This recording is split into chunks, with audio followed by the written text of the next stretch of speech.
Good morning, dear friends. What a blessing to be with you today.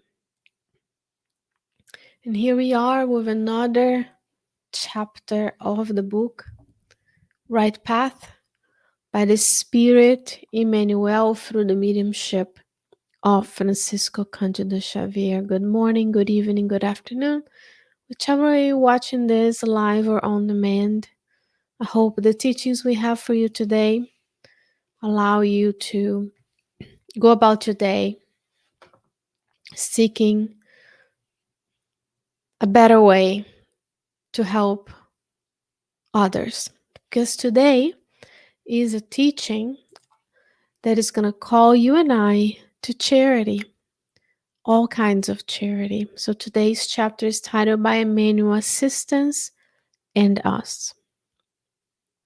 It's truly a call for reflection. So as we're going to select parts of the message, of course, because we could spend the whole day talking about each chapter, but we're going to bring you the highlights of these messages. Emmanuel will bring to us the first part of the chapter that says, quote, coherent almost all the criticism based and made by the observers of charitable works against the workers that exercise them. All these criticisms are secure and constructive, since they are often erected in the form of precious warnings on the basis of our duties. In this we all agree. Unquote. So here he's talking about how sometimes we're going to look at charitable works going on around us and we still have criticisms towards them. We find a way that things may not be optimally working, or ways where those institutions, as we're going to see later, sometimes governments, institutions, personalities, charitable groups, could be doing better. And he says those criticisms can be secure, can be safe and constructive. All criticism can be constructive if it brings to you and I precious warnings about our duties. What are our duties towards charitable works in the planet? As you and I go through our day, what is our duty to help one another? Am I here just to look after my issues, my physical needs, or am I here to also seek to help others as well? It's a very interesting interrogation that we need to make, because during the planetary transition times we are undergoing on the earth, we need to reevaluate what is causing us to choose what we choose, to spend time the way we spend, to spend our material resources the way we do.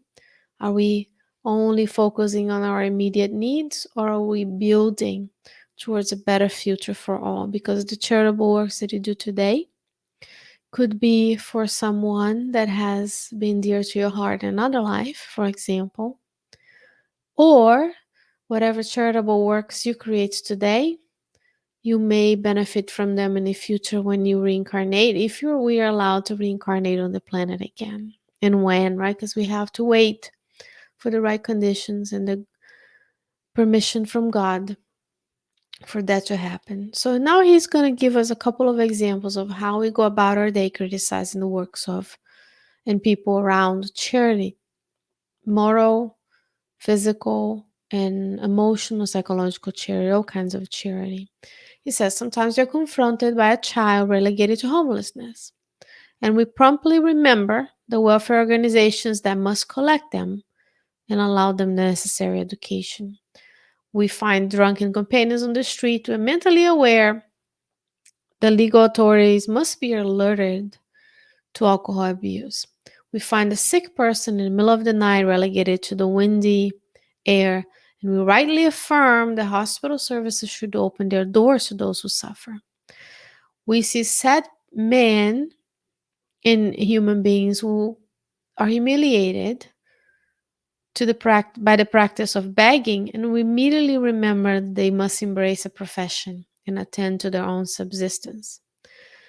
And then we hear tearful voices of suffering mothers who resort to receiving alms to support their small children, where we declare that administrators or administrations should be held accountable for the vast array of resource deprived wanderers in all directions. Quote, how many times have we looked at someone and we saw that they were in need and say, they're lazy, they need to find a job. If only that mother didn't go to the food bank if she got another job. But who's going to take care of that child? Who's going to provide quality daycare, right? Or someone who is begging on the streets, we don't know their history.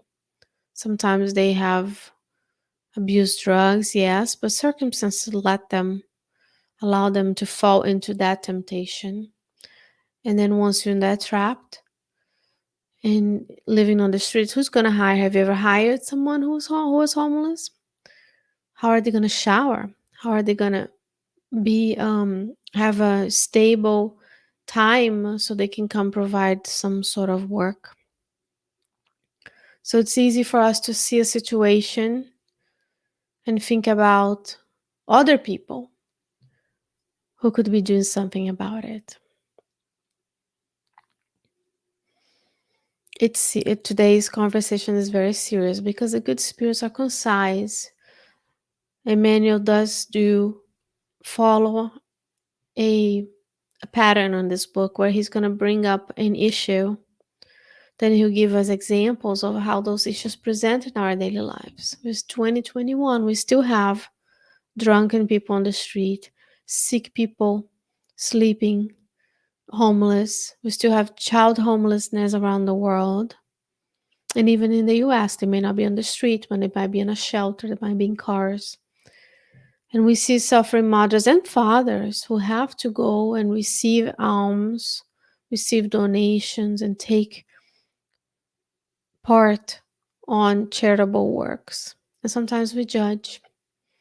So today the invitation is don't.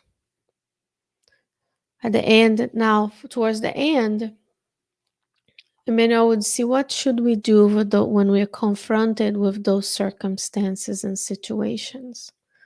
He continues the chapter, he says, undoubtedly, governments and institutions, human charitable groups, and public representative personnel must act in the eradication of penury and vice, necessity and ignorance. While our brothers who beg must seek work and instruction to rise to the next level. So he's saying, undoubtedly, both the people who are in charge of making everybody's lives better, governments, institutions, charitable works, and public representatives, should work to eradicate the need. While the brothers who are in need needs to hopefully find work, seek work and instruction so they can better themselves. It's a combination. And it says, we all agree with such a claim that they effectively should. However, now the rubber meets the road. This is the last paragraph that I will bring the highlights to you. He says, it remains for us Christians who respond to the name of Jesus to ask our own conscience before any censorship of the service of love for our neighbor on what we have done and observe what we are doing in the good works that is our duty to undertake. Unquote. That's the first part of the last paragraph. So we respond in the name of Jesus, and Jesus is our guiding motto as brought by Kardec in question 625 of the Spirit's book. He was always helping, always doing things for others. So if we Christians respond to the name of Jesus, who was charitably existing in the world, showing to us what it is to be a superior spirit, always in the help of others, to ask our own conscience. Have we asked our conscience today? When I see someone on the street, when I see a mother, a father in need. When I see, I'm going to extend the charitable works to the lower, not lower, to the other kingdoms of life, the animals that suffer for us, the suffering we inflict in others. What are we doing in the good works? Because it's easy to criticize and say, well, the shelters should take them. The social public work should do something. It's easy to say that, right? I'm paying my taxes. Those people have a job and they should do. But have you ever wondered how many, how much, how large is the case work, the caseload of the workers? Because there's so much need on the planet. In the US, where we are based, I am based at the Spirit side of Richmond in Richmond, Virginia. We have many more resources. So sometimes the need goes underground. People are ashamed of coming and asking. Then we don't know about it. In other places of the world, it's blatantly homeless child on the streets, orphans, animals, the deforestation and the injuries to the nature. It's more blatant. It's out there. Here it's a little bit more hidden so far. So Emmanuel is telling us remains for us Christians who respond by the name of Jesus to ask our own conscience what we have done and observe what we are doing in the good works is our duty. Our duty in this planet is to help one another, whichever way, shape, or form we can, wherever you are in the world. You have certain abilities and resources that only you will account for. I cannot come and do it for you. I can inspire you, and hopefully today's message touches our conscience so that we can actually go and seek the charitable work so we can help. And he continues. And until the official powers that ask us for corporations can carry out the programs of help and education that they propose to carry out, in which gradually they will accomplish, let us reflect how easy the victory of charity would be if each one of us, together with our brothers in difficulty, decided to help at least one of them, unquote. How much easier the victory of the charity would be if we decided to help at least one of them. Yes, sometimes the needs are so great that we can feel overwhelmed. I'm only one person. How am I supposed to help everything and everyone? No, you're not supposed to. You're supposed to provide the fishes and the loaves and allow the workers of Christ to help you with the multiplication and distribution of the resources. But there is something that you can do for one person, for one animal, for one neighbor that will change the life of that being. So there's 7 billion of us. If half of us, 3.5, four, almost 8 billion now, by the time this airs. If the 4 billion did something for the other 4 billion, Emmanuel is not my words, Emmanuel's words is here. Let us reflect how easy the victory of charity would be if each one of us, together with the brothers in difficulty, decided to help at least one of them. We're not going out there as Superman, Superwoman, saving everybody. We're working with them, he's saying, each one of us together with them in difficulty. So we provide the resources and the support and the ability. And that's why we need to focus on the newer, helping the elderly on their sunset years, but also when we give children, all of them, the same touchstone, the same opportunities, the same help, literacy, education, work, they can give back more. So they won't incur in errors that will lead them to homelessness. Because if you look at the statistics, we are one paycheck away, one catastrophe away from losing a lot and being in dire need. So what are you going to do today to help someone else?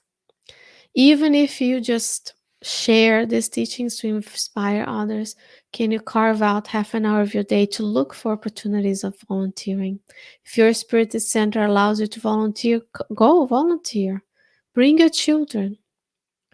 One weekend that we spend 2 hours volunteer towards the good is not going to derail their curriculum to enter college.